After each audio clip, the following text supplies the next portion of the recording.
Alors, aujourd'hui, on va revoir la nature de mots. Je sais que c'est une matière que vous n'aimez pas du tout et vous vous dites toujours que vous êtes super nul. Je vais vous montrer qu'avec un petit peu de trucs, on peut retrouver facilement les natures de mots. J'ai fait une ligne entre les deux parce que ici au-dessus, ce sont ceux qui varient, donc ils sont variables. Et évidemment, en dessous, ce sont les invariables. Normalement, ceci, vous n'avez pas trop de problème. Donc vous avez comme belle les adjectifs.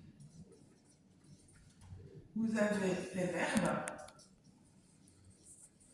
vous avez les noms communs, les noms propres, vous avez les déterminants et les pronoms. Alors, les adjectifs, vous les retrouvez toujours, les verbes aussi et les noms communs aussi. Si vous hésitez sur un adjectif parce que vous ne le connaissez pas, vous le remplacez par un autre adjectif. Par exemple, vous mettez belle et vous voyez si ça colle dans la phrase. Pour les pronoms, son rôle c'est de toujours remplacer quelque chose. Donc si vous hésitez, vous regardez si le pronom que vous trouvez remplace bien autre chose dans la phrase. Pour les déterminants, souvent vous connaissez les principaux, le un, des, etc. Si vous en avez un où vous hésitez, de nouveau remplacer.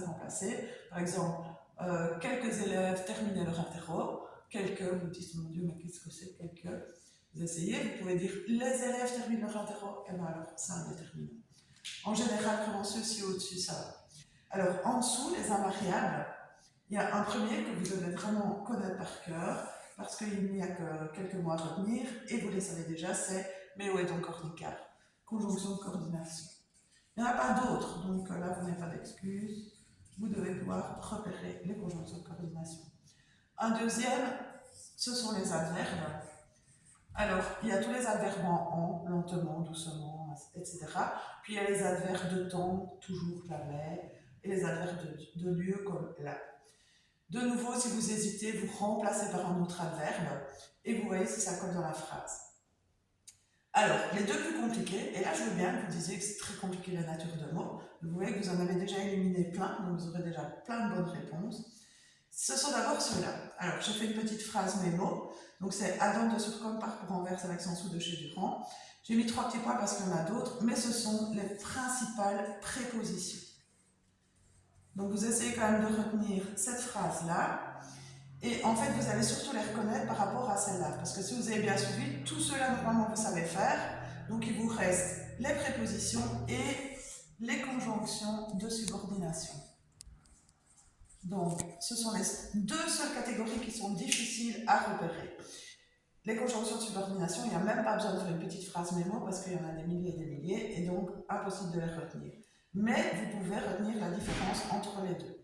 Les prépositions, c'est pour introduire un groupe de mots sans verbe conjugué. Tandis que les conjonctions de subordination, c'est pour introduire un groupe de mots avec un verbe conjugué. Par exemple, quand le train arrive, il y a arrive, c'est un verbe, donc c'est une conjonction de subordination. Par contre, si je prends par exemple dans le jardin, il n'y a pas de verbe conjugué, donc c'est une préposition.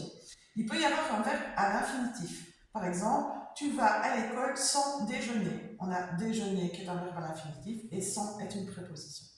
Voilà, j'espère que ça vous aidera.